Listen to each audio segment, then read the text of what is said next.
இது தாங்க.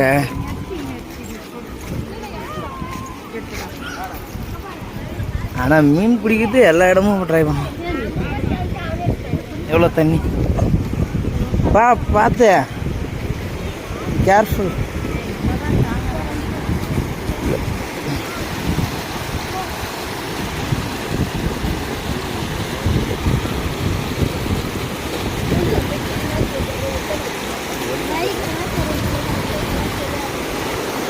தங்கப்புள்ள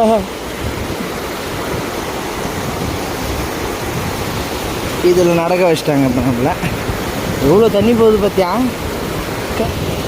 நீப்பத்தொரையில் இந்த அளவுக்கு தண்ணி போகுதுங்க. இதெல்லாம் மூழ்கின கதெல்லாம் இருக்குது. ஆனால் இப்போ இந்த அளவுக்கு தண்ணி போயின்னு இருக்குது. ரீசன்ட் டைமில் எல்லாம் தூண்டியில் போட்டு மீன் பிடிக்கிறாங்க மஜாவா.